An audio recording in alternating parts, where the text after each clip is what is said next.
La pluie tombe en rideau fin sur Bordeaux, ce soir-là. Les pavés du quartier des Chartrons brillent sous les lampadaires.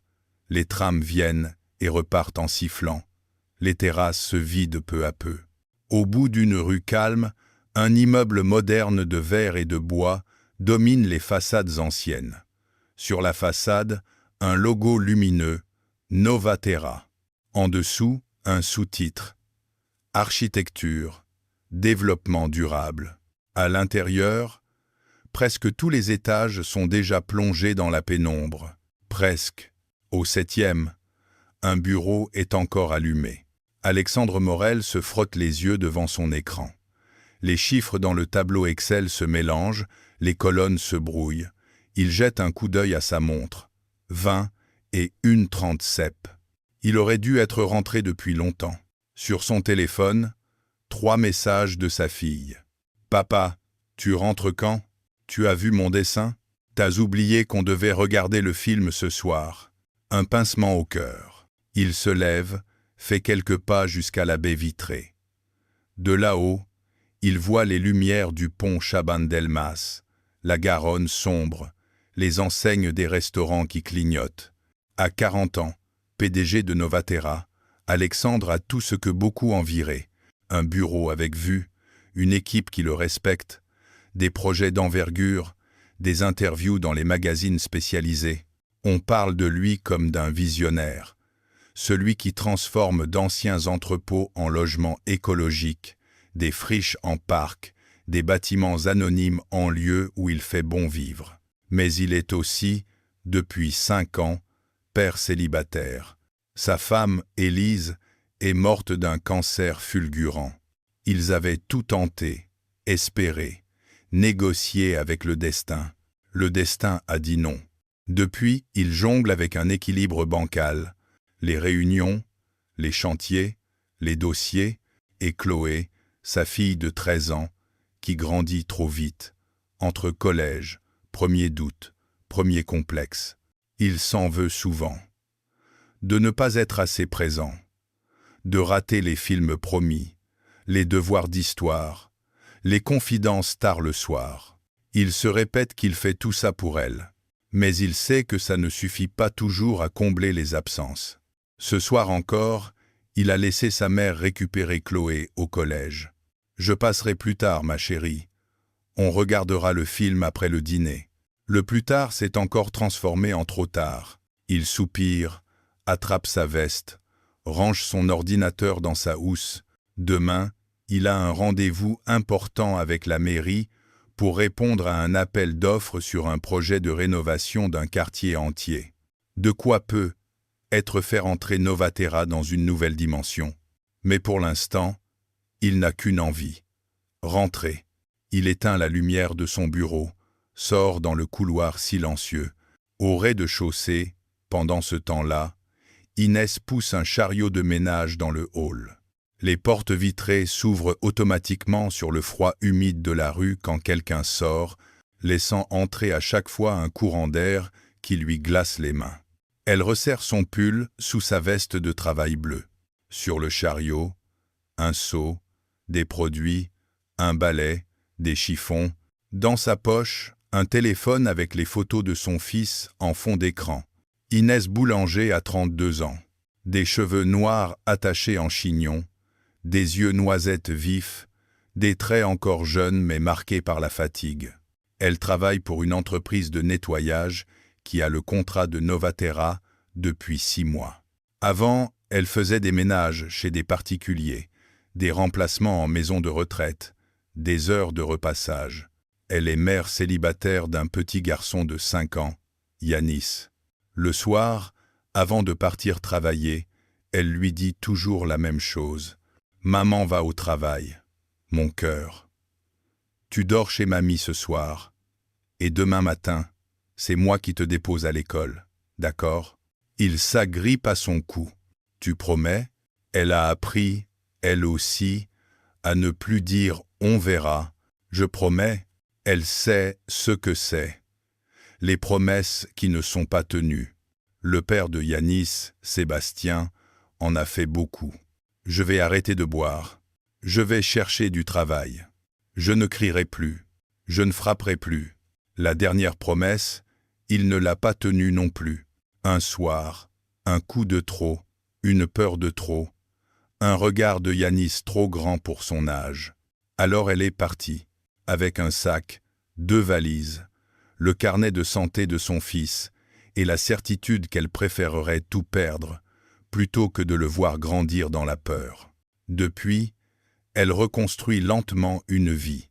Un petit feu d'œuf dans un quartier populaire, un réseau de soutien fait de sa mère, d'une voisine compatissante, d'une assistante sociale débordée mais humaine, et des heures de travail, le matin et le soir. Elle ne se plaint pas, ou rarement. Elle n'a pas le temps. Ce soir, elle a commencé à 10 à 9 heures. Il est presque 22 heures, et il lui reste encore 2 étages à faire. Le hall de Novaterra est impressionnant. Grande plante, fauteuil design, réception en bois clair. Elle y passe la serpillière, comme si elle faisait partie du décor, invisible. La plupart des jours, les cadres la croisent sans vraiment la voir. Un bonsoir, poli parfois, un sourire machinal, ou rien. Elle ne leur en veut pas spécialement. C'est comme ça. Mais ce soir-là, quelqu'un la voit vraiment. Quand les portes de l'ascenseur s'ouvrent sur le hall, Alexandre sort, sac sur l'épaule, l'air fatigué. Il s'arrête en voyant la silhouette penchée sur le sol, le geste précis, rapide. « Bonsoir », dit-il. Inès relève la tête. Elle l'a déjà vu sur des affiches internes, sur le site de l'entreprise. Ce visage sérieux, ce regard bleu un peu dur. Le PDG. Elle redresse légèrement le dos. « Bonsoir ». Il regarde ses chaussures, trempées. « Je suis désolé, je viens de ruiner votre travail ». Elle baisse les yeux vers les traces d'eau qu'il laisse derrière lui. « Vous n'êtes pas le premier », dit-elle avec un petit sourire. « C'est le jeu ». Il hésite, puis ajoute. « Vous travaillez encore à cette heure-là »« Oui. »« Je commence quand tout le monde part », répond-elle. « Comme ça, je ne gêne personne. » La phrase lui échappe, teintée d'ironie. Il l'entend. « Vous ne gênez pas », corrige-t-il doucement. « Sans vous, les bureaux seraient vite invivables. » Elle le regarde, surprise. Ce genre de phrase, elle ne l'entend pas souvent. « Merci », répond-elle simplement. Il lui souhaite une bonne soirée, se dirige vers la sortie. Quand les portes vitrées se referment derrière lui, elle secoue la tête. « Il est poli », pense-t-elle. C'est déjà ça. Elle reprend sa serpillière. Elle ne se doute pas que ce n'est pas la dernière fois qu'ils se croisent, et que la prochaine fois, ce sera autrement plus violent qu'une flaque d'eau sur du marbre. La nuit suivante, la pluie redouble. Les voitures roulent lentement le long des quais. Les gouttes battent les vitres. Les parapluies se retournent sous les bourrasques. Il est presque 23 heures quand Inès sort de Novaterra, sac sur l'épaule, capuche sur la tête. Ses doigts sont engourdis, ses épaules douloureuses. Elle pense à son lit, à Yanis chez sa mère, à l'odeur de lessive qui l'attendra dans la petite chambre. Sur le trottoir, elle se dirige vers l'arrêt de tram. Inès. La voix la fige. Elle se retourne. À quelques mètres, appuyé contre un mur, Sébastien. Même silhouette mince, même blouson en cuir trop usé. Les traits tirés, les yeux un peu brillants. Elle sent son cœur accélérer. « Qu'est-ce que tu fais là ?» demande-t-elle, la gorge serrée. « Je voulais te parler », répond-il en s'avançant. Elle recule d'un pas. « Je t'ai dit de ne plus venir me voir. Il y a une main courante. La prochaine fois, ce sera une plainte. »« Oh, arrête avec tes grands mots, » grogne-t-il. « On va pas faire entrer les flics dans notre histoire. Notre histoire est finie. » « C'est ça, ouais. Tu m'enlèves mon fils et tu décides que tout est fini. » Il a cette agressivité basse, celle qui couve depuis longtemps. L'odeur d'alcool lui parvient. « Tu pouvais venir le voir quand tu voulais, tant que tu ne buvais pas, » rappelle-t-elle, la voix tremblante mais ferme. « Tu as choisi autre chose. » Il ricane, blessé dans son orgueil. « Et toi maintenant, tu te crois qui ? Madame, je fais le ménage chez les riches, hein? Tu t'habilles bien pour eux? Tu crois que tu vaux mieux que moi ?» Elle lève la tête, essaie de garder sa dignité. « Ce que je vaux, ce n'est pas ton problème. Maintenant, laisse-moi tranquille. » Elle se détourne, reprend sa marche. Il la rattrape en 2 pas, lui attrape le bras. « Attends. » Son poignet lui fait mal sous la pression. « Lâche-moi, Sébastien. Je veux juste voir mon fils. Tu peux pas me couper comme ça. Pas quand tu es dans cet état. » Insiste, TL. La peur commence à faire vibrer sa voix. « Je suis pas dans un état, » siffletait-il. « Je suis son père. Tu m'enlèveras pas ça. » Il resserre sa prise. Elle tire, essaie de se dégager. « Tu me fais mal. » C'est à ce moment-là qu'une autre voix intervient. « Lâchez-la. » Les deux se tournent. Alexandre est là, sac toujours sur l'épaule, le manteau trempé. Il avait oublié un dossier et était remonté un instant. En sortant à nouveau, il a vu la scène. Inès, le visage fermé, le bras accroché par ce type agressif. Les instincts qu'il ne sait même pas qu'il a encore se réveillent d'un coup. « Ça ne vous regarde pas, » rétorque Sébastien. « C'est ma femme, ex-femme, » corrige Inès. « C'est entre nous. » Alexandre s'avance. « Je crois que ça me regarde. Si, entre vous, veut dire lui faire mal sur le trottoir devant mon entreprise. » Il croise le regard d'Inès. Il y voit la peur. Ce n'est pas une mauvaise compréhension ou une querelle banale. C'est une situation qui a déjà trop duré. « Vous êtes qui, vous ?» demande Sébastien avec mépris. « Son employeur », répond Alexandre, sans hésiter. « Et le propriétaire de ces caméras ?» Il montre du doigt l'angle du bâtiment, où une caméra de surveillance pointe justement vers eux. « Si vous ne la lâchez pas dans les 5 secondes, j'appelle la police et je fais enregistrer ces images. » Sébastien hésite. L'alcool l'a rendu impulsif, mais pas complètement idiot. Il lâche enfin le bras d'Inès. « T'inquiète pas, on se reverra, » grogne-t-il en reculant. « Non, justement, » réplique Alexandre. « Vous ne vous reverrez pas comme ça. » Sébastien le fusille du regard, puis s'éloigne, en zigzaguant sous la pluie. Le silence retombe, seulement troublé par le bruit des gouttes. Inès sent ses jambes trembler. Elle n'aime pas se sentir faible, mais là, la tension retombe d'un coup. « Vous allez bien ?» demande Alexandre, se tournant vers elle. Elle hoche la tête, mais ses yeux brillent. « Ça va, j'ai connu pire. » Elle dit ça avec ce ton blasé qui fait plus mal que si elle s'effondrait. « Il vous a déjà frappé ?» Elle inspire profondément. « Oui. » Un seul mot, lourd. Elle baisse sa manche, dissimule la marque rouge sur son poignet. « Merci d'être intervenu, » ajoute-t-elle, plus bas. Il la regarde, troublé. « Est-ce que vous avez quelqu'un pour vous raccompagner ? » « Non, mais ça va. Je prends le tram. » Elle remet son sac sur son épaule, comme si elle pouvait reprendre sa route, comme si de rien n'était. « Attendez, » dit-il. Il sort son téléphone. « Je vais appeler la police pour signaler l'incident. »« Non, » proteste-t-elle aussitôt. La panique passe dans sa voix. « S'il apprend que j'ai porté plainte. »« Vous avez déjà fait une main courante. »« Non. » Elle le regarde, surprise. « J'ai entendu, tout à l'heure, » dit-il, un peu gêné. « Je ne voulais pas écouter, mais... » Elle soupire. « Oui, mais ça ne change pas grand-chose. Ils disent qu'ils ne peuvent pas faire plus sans plainte. Et moi, j'ai peur. Peur qu'ils s'en prennent à vous, ou à votre fils. » Sa gorge se serre. « Ou qu'ils viennent au centre de loisirs, à l'école. Il sait tout, où je vis, où je travaille. » Alexandre sent une colère sourde monter. Ce n'est pas la colère froide des réunions. C'est quelque chose de plus ancien, plus primal.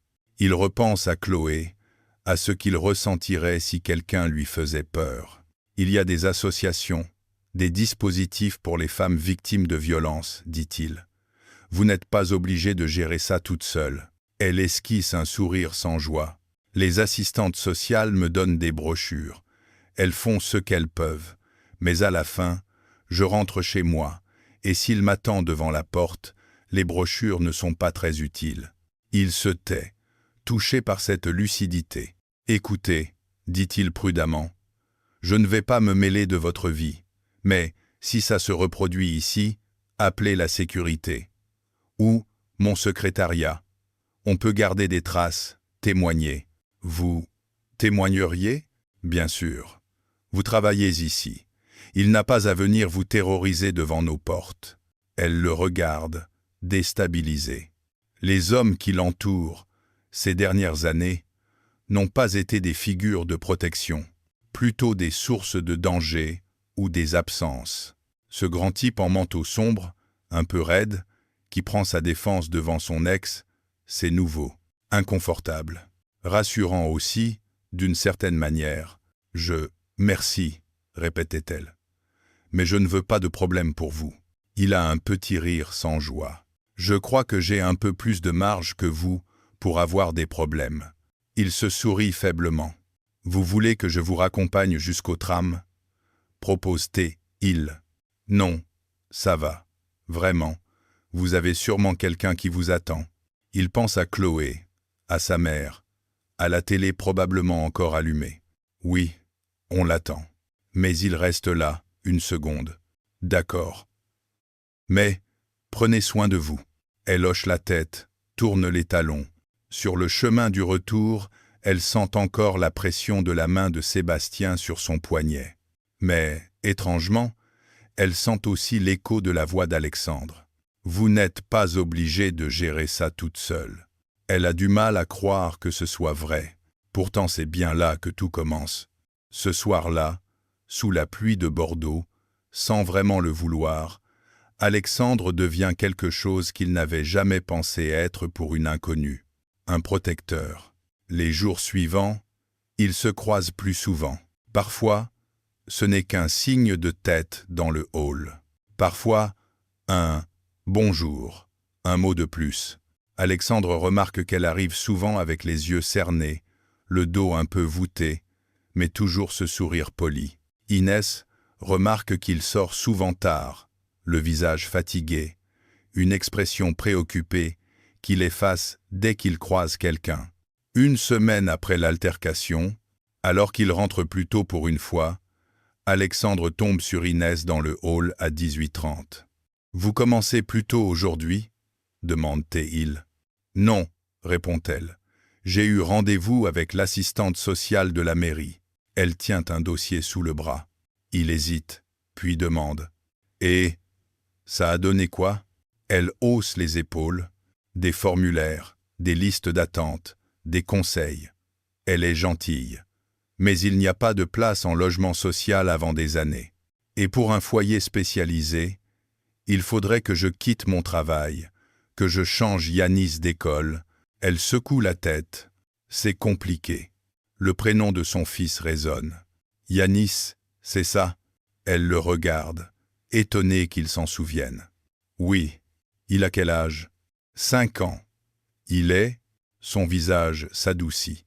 Il est incroyable. Il veut être astronaute et boulanger en même temps. Alexandre rit. Ambitieux. Et vous, vous avez des enfants? Une fille, Chloé, 13 ans.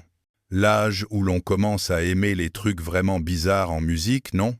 On est en plein dedans, confirme-t-il. Elle sourit. Vous faites comment, vous?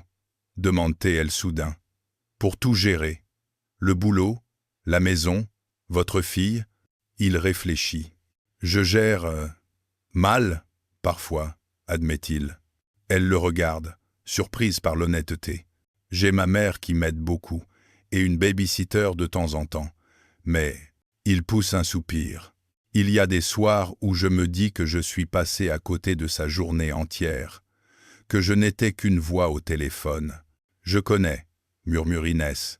Ils se comprennent, à cet endroit-là, celui de la culpabilité des parents solos.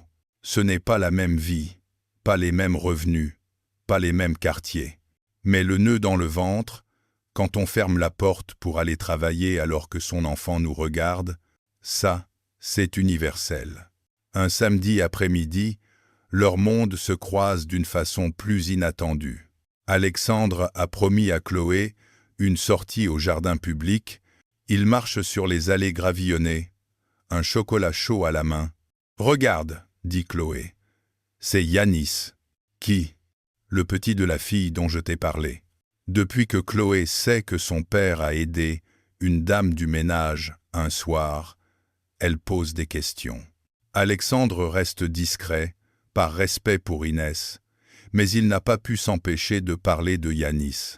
Le fameux petit garçon se trouve près de l'aire de jeu, en train d'essayer de grimper sur un mur d'escalade.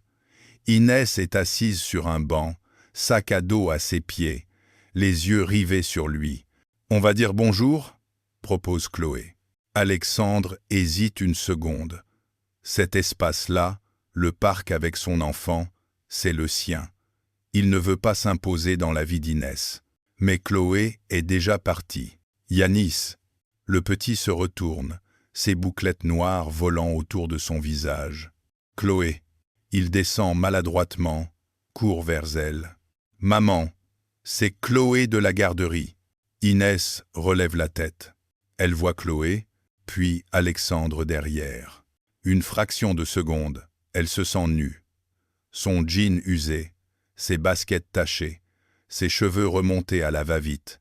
Elle se lève quand même. « Bonjour, dit Alexandre. »« Bonjour, répond-elle. Yanis s'accroche à sa main. « C'est lui, le monsieur qui t'a défendu » chuchote-t-il assez fort pour que tout le monde entende. Inès rosit. « Yanis ?» Alexandre sourit doucement. « C'est moi. Oui. »« Merci, » dit le petit, très sérieux. Il y a quelque chose de désarmant dans la sincérité de ces yeux-là. « De rien, » répond Alexandre. « C'est normal. » Il s'installe sur le banc voisin. Les enfants courent, jouent, se chamaillent déjà comme s'ils se connaissaient depuis longtemps. « Ils se connaissent ?» demande-t-il. « Il paraît qu'ils sont dans le même groupe au centre de loisirs, » explique Inès. Chloé vient lire des histoires aux petits, parfois. Alexandre se tourne vers sa fille, attendri. « Je ne savais pas. »« Tu n'es pas obligé de tout savoir, » répond-elle avec un sourire espiègle. Il rit. La conversation glisse sur des sujets plus simples. Les jeux préférés des enfants, les instituteurs, les cantines, les horaires, puis, naturellement, revient sur des choses plus profondes. « Sébastien n'est pas revenu ?» demande Alexandre prudemment. Inès secoue la tête. « Pas ici. Il a appelé ma mère une fois, pour savoir où on habitait. Elle lui a dit d'aller se faire voir. » Un mince sourire passe sur ses lèvres. « J'ai mis une chaîne à ma porte, j'ai pris un abonnement à l'angoisse, mais pour l'instant, il se tient tranquille. »« Et vous ? » ?»« Moi ? Vous tenez le coup ?»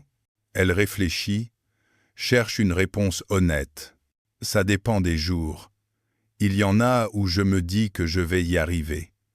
Il y en a où je regarde mon compte en banque et je me demande comment je vais finir le mois. » Elle hausse les épaules. « Mais je regarde aussi Yanis et je me dis que je ne peux pas lâcher. » Il y a dans ces mots une force qui impressionne Alexandre. Il a connu la fatigue, oui, mais jamais l'angoisse de ne pas pouvoir payer une facture d'électricité ou de devoir choisir entre un manteau neuf pour son enfant et des courses pour la semaine. Il se sent dérangé, dans le bon sens du terme. Il n'aime pas l'idée que son entreprise participe, même indirectement, à cette précarité. Ce soir-là, en rentrant, Chloé lui dit dans la voiture « Tu l'aimes bien, Inès, hein ?» Il manque de s'étouffer. « Quoi ? Je vois comment tu la regardes. Il cherche une réponse rationnelle. « Je m'inquiète pour elle. Elle est dans une situation compliquée. Toi aussi, parfois, tu es dans une situation compliquée, non ?» Elle le regarde, sérieuse. « Ça te ferait pas de mal d'avoir quelqu'un qui s'inquiète pour toi un peu aussi ?» Il lui ébouriffe les cheveux. « Depuis quand tu es devenu philosophe, toi ?» Depuis que ma mère est morte et que je vois mon père travailler comme un fou pour oublier qu'il a mal, réplique-t-elle sans détour. Le silence qui suit est lourd, mais vrai. Il ne répond pas tout de suite, parce qu'elle a raison. Les choses se compliquent quand ce qui n'était qu'une peur diffuse devient réalité. Un soir de novembre, alors qu'elle termine sa tournée de ménage dans un autre bâtiment, Inès reçoit un appel de la directrice de l'école de Yanis. « Madame Boulanger, je suis désolé de vous appeler si tard, mais est-ce que vous avez de la famille qui aurait pu venir chercher Yanis sans vous prévenir ?» Le cœur d'Inès s'arrête. « Non, juste ma mère. » Pourquoi ? Cet après-midi, quelqu'un s'est présenté en disant qu'il était son père. Il a insisté pour le voir à la sortie de la garderie. Elle sent ses mains devenir moites. « Et vous l'avez laissé faire ?» ?»« Non, évidemment. Nous avons des consignes. » Mais Yanis était perturbé. Il a dit que c'était le monsieur qui parle fort. La gorge d'Inès se serre. Il a dit qu'il reviendrait, poursuit la directrice.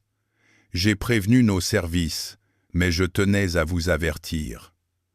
Peut-être faudrait-il envisager. Elle n'entend plus la fin de la phrase. Après avoir raccroché, elle reste quelques secondes immobile dans la cage d'escalier, le dos contre le mur. Il ne se contente plus de la suivre, elle. Ils cherchent leur fils. La peur qui était jusqu'ici tournée vers elle se transforme en panique pure. Elle prend une décision dans l'ascenseur, entre 2 étages. Elle ne peut plus gérer seule. Elle sort son téléphone, cherche un numéro, hésite, puis écrit « Est-ce que je peux vous parler ?» C'est important. C'est à propos de Sébastien et de Yanis. Elle envoie à Alexandre. Il répond presque aussitôt. « Je suis au bureau, vous pouvez passer ?» Elle monte à Novatera encore en tenue de travail, la peur au ventre. Dans son bureau, Alexandre la fait asseoir. Elle lui raconte tout. L'appel de l'école, la description que la directrice lui a faite, les mots de Yanis. « Il ne lâchera pas, » murmure-t-elle, « tant qu'il n'aura pas gagné. » Gagner quoi ? Le pouvoir. Il veut que je sache qu'il peut me le prendre, notre fils, qu'il peut apparaître n'importe où. Les larmes montent malgré elle. Je suis épuisé, Alexandre. Je n'ai pas les moyens de déménager, de payer un avocat, de tout recommencer ailleurs. J'en peux plus de vérifier derrière chaque coin de rue. Il la regarde, bouleversé. « Vous n'êtes pas seul, » répète-t-il. La dernière fois, c'était une phrase de compassion. Cette fois, c'est une promesse. « Je peux vous mettre en contact avec un avocat que je connais, » propose-t-il, « et une association spécialisée. Elles pourront vous aider à faire un dépôt de plainte, à demander une ordonnance de protection. » « Tu crois qu'ils vont m'écouter, moi ?» demande-t-elle, glissant au-dessus sans s'en rendre compte. Une femme de ménage payée au SMIC, avec un ex qui dira que je suis folle, que j'invente, ils écouteront, assure-t-il. Et s'ils n'écoutent pas assez, j'irai avec toi. Elle relève la tête. Tu ferais ça ? Oui, répond-il simplement. Il pense à sa position, à son nom affiché dans les journaux, aux photos de lui coupant des rubans. S'il doit utiliser cette visibilité pour quelque chose, autant que ce soit pour ça. Et, pour l'école, ajoute-t-il, je peux te proposer quelque chose. Quoi ? Nous avons un partenariat avec une école privée dans le centre, tu sais, celle où va Chloé. Je peux voir s'il reste une place pour Yanis, et elle secoue la tête. Je ne pourrai jamais payer. Novatera peut sponsoriser une bourse, dit-il, officiellement pour un enfant du quartier dans une situation difficile. Ça se fait. Alexandre, elle est déstabilisée. Je ne veux pas être ton œuvre de charité. Il prend une inspiration. Ce n'est pas de la charité, c'est un rattrapage. Un rattrapage ? Je dirige une entreprise qui, comme beaucoup, a profité d'un système où des gens comme toi travaillent tard, courent partout, pour des salaires trop bas. Il la regarde dans les yeux. Je ne peux pas changer le monde entier. Mais je peux changer quelque chose, là où j'ai du pouvoir. Et là, j'en ai. Elle se tait. Je ne veux pas acheter ta gratitude, précise-t-il. Si tu refuses, je le respecterai. Mais sache que c'est possible. Elle se lève, fait quelques pas dans le bureau, nerveuse. J'ai peur que tu t'embarques dans un truc qui va te retomber dessus, avoue-t-elle. Ta position, ta réputation. Il hausse une épaule. Si je dois choisir entre ma réputation et la sécurité d'un enfant, le choix est vite fait. Cette phrase-là, elle la sent physiquement. Elle s'assoit à nouveau. D'accord, dit-elle enfin. On essaie. Pour l'école, pour l'avocat, pour tout ça. Elle ajoute, plus bas. Mais si un jour tu te rends compte que c'est trop compliqué pour toi, promets-moi de me le dire, de ne pas disparaître du jour au lendemain. Il fronce les sourcils. Pourquoi je ferais ça? Parce que beaucoup l'ont fait, murmure-t-elle. Surtout les hommes. Il comprend. Je ne suis pas parfait, Inès. Je me tromperai encore, sûrement. Mais je ne suis pas du genre à partir sans prévenir. Tout pourrait s'arrêter là, sur cette promesse. Mais les choses se compliquent encore. Les démarches avec l'avocat commencent. Une plainte est déposée. Une demande d'ordonnance de protection est faite. En parallèle, Alexandre parle au directeur de l'école partenaire. Il y a une place en CP. Le dossier de Yanis est étudié. La bourse est acceptée. Pour la première fois depuis longtemps, Inès sent un horizon un peu plus loin que la fin du mois. Mais tout le monde ne voit pas d'un bon œil ce rapprochement entre le PDG et la dame du ménage. Au siège de Novaterra, les rumeurs vont vite. T'as vu? Le boss passe du temps avec la fille de nettoyage. Il lui a écrit une lettre de recommandation, paraît-il. Tu crois qu'il se fait plaisir? Des mots lourds, des regards en coin. Une remarque particulièrement odieuse éclate un jour dans la bouche d'un cadre commercial, à la machine à café. Après les bâtiments durables, il se lance dans le social durable, notre PDG. Il adopte une femme de ménage. La phrase arrive aux oreilles d'Inès par un détour cruel. Elle encaisse. Le soir, elle dit à Alexandre au téléphone « Je crois qu'il faut qu'on arrête ». Son cœur rate un battement.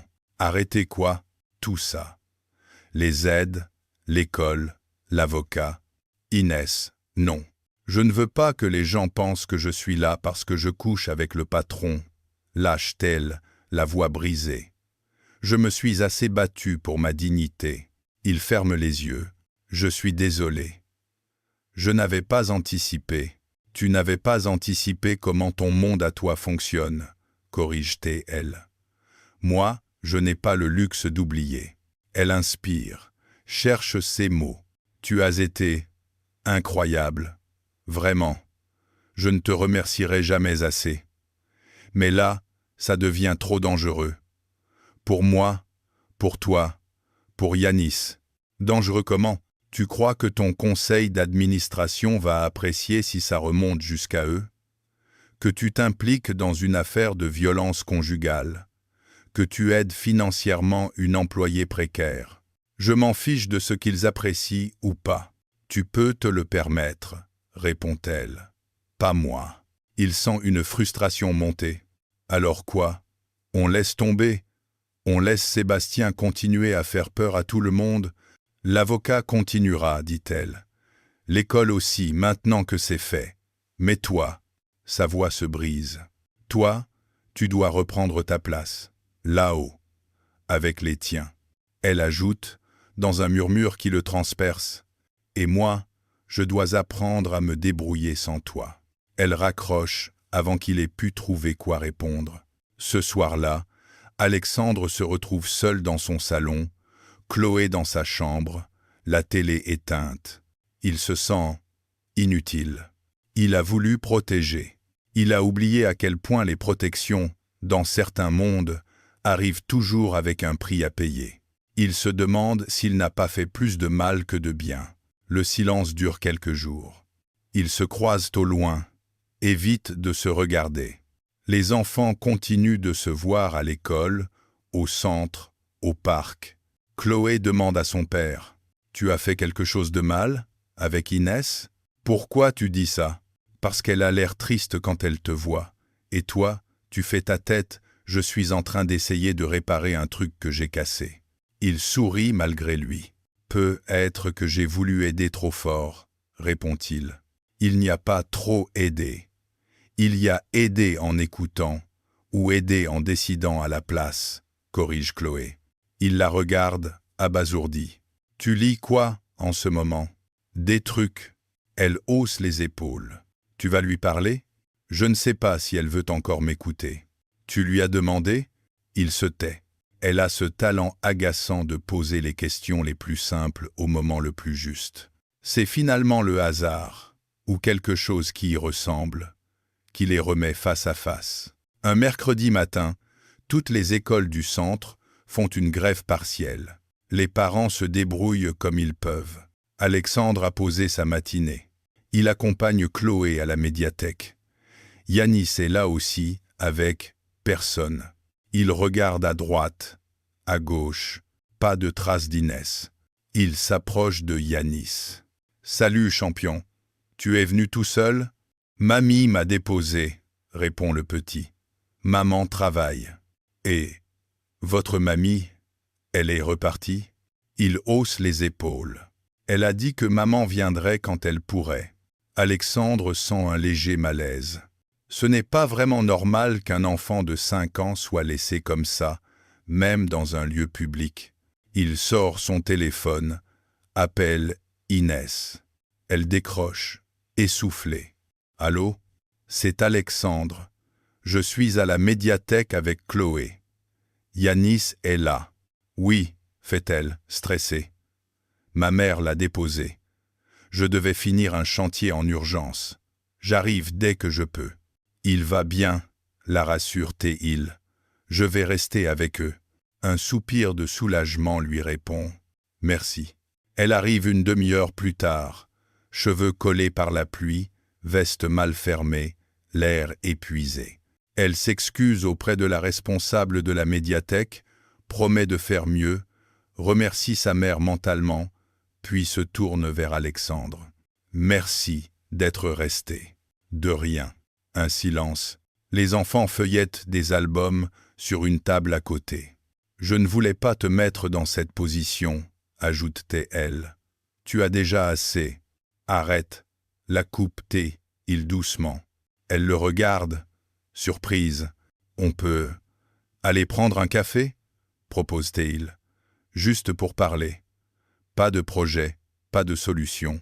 Juste parler. » Elle hésite, puis acquiesce. Ils s'installent à la cafétéria de la médiathèque, les enfants occupés à une activité lecture. Un café chacun, 2 verres de jus pour les petits.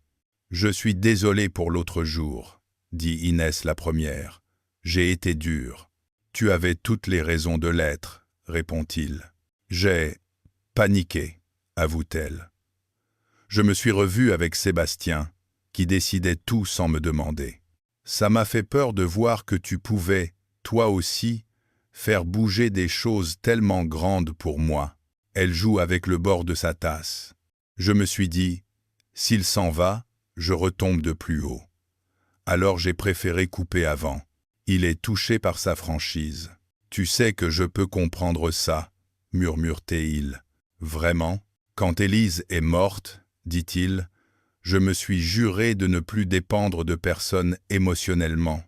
J'ai construit une vie où tout repose sur moi. » Il esquisse un sourire triste.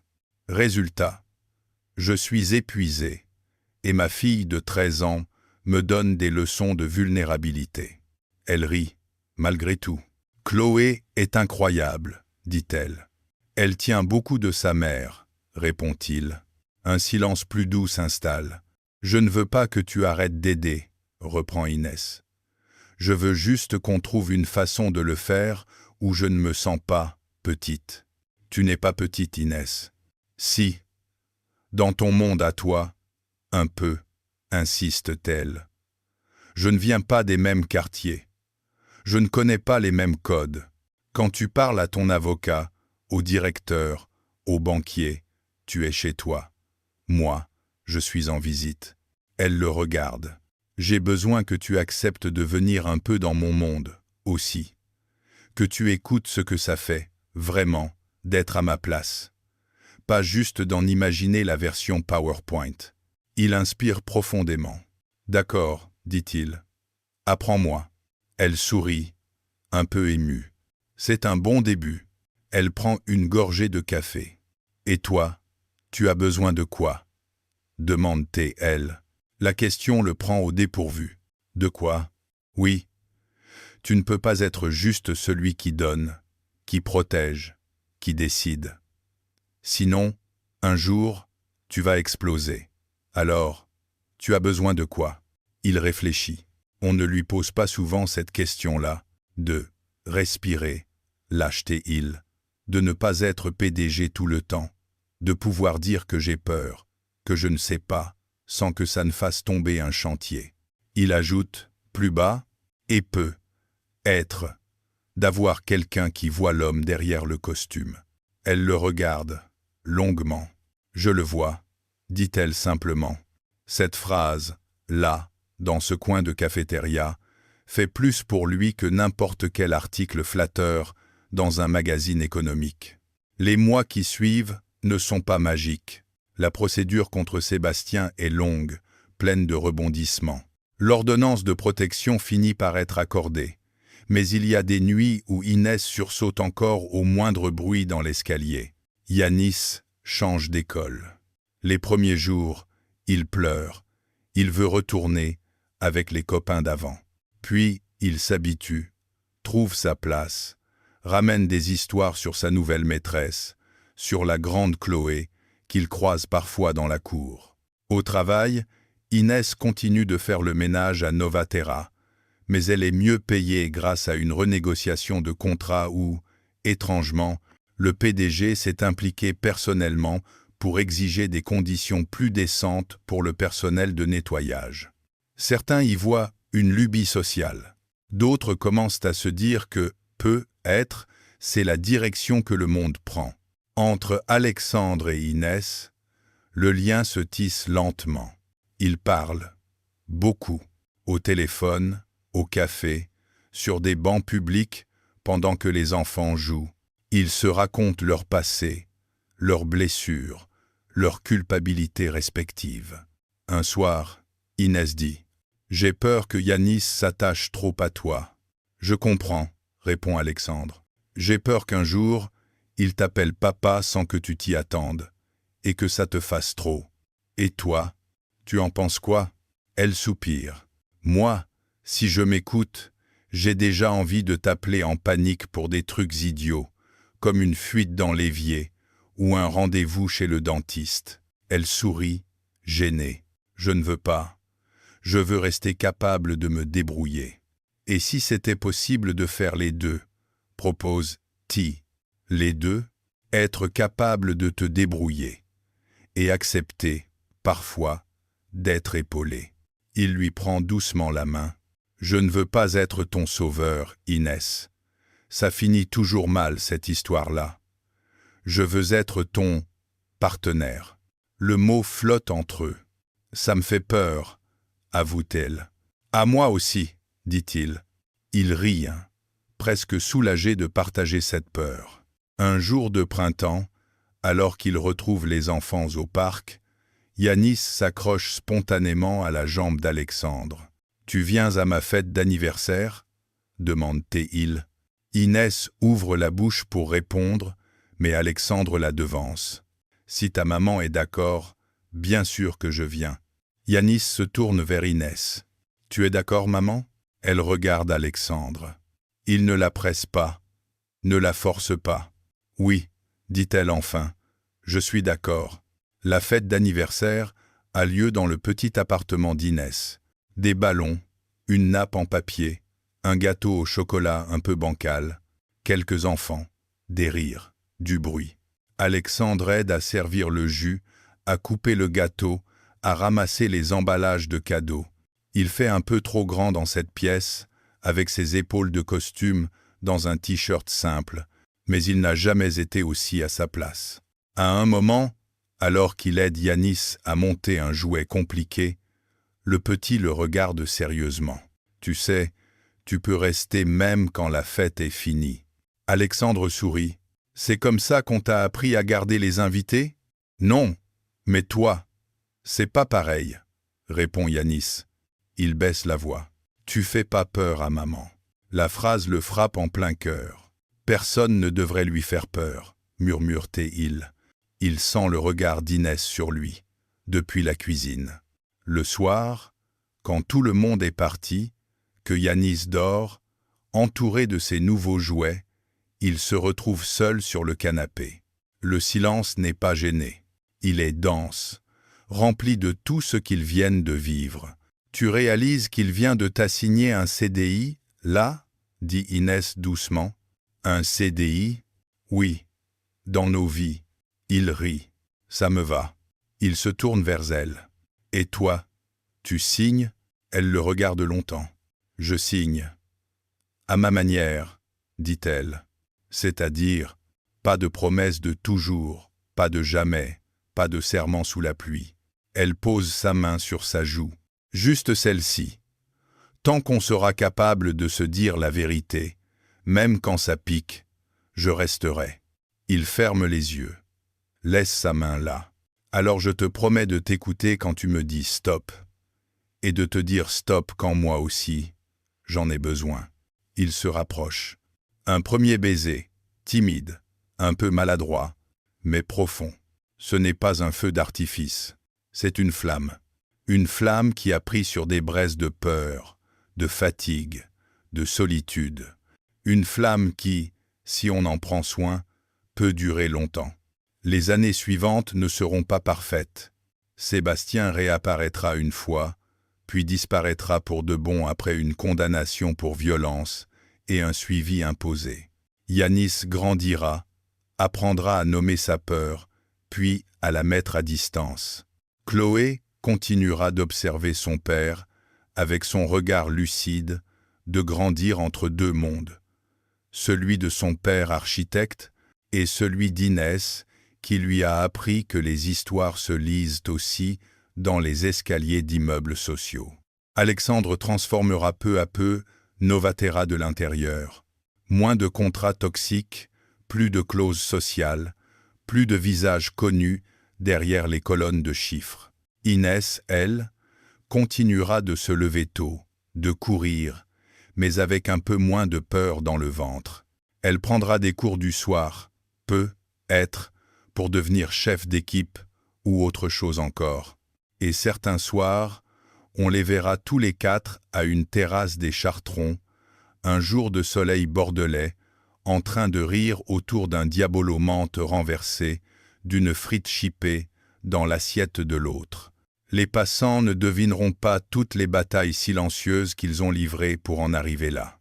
Ils verront juste une mère célibataire qui n'est plus seule, un PDG qui a appris qu'on peut diriger sans écraser, deux enfants qui savent que les adultes autour d'eux ne sont pas parfaits, mais qu'ils font de leur mieux et qu'ils ne fuient plus.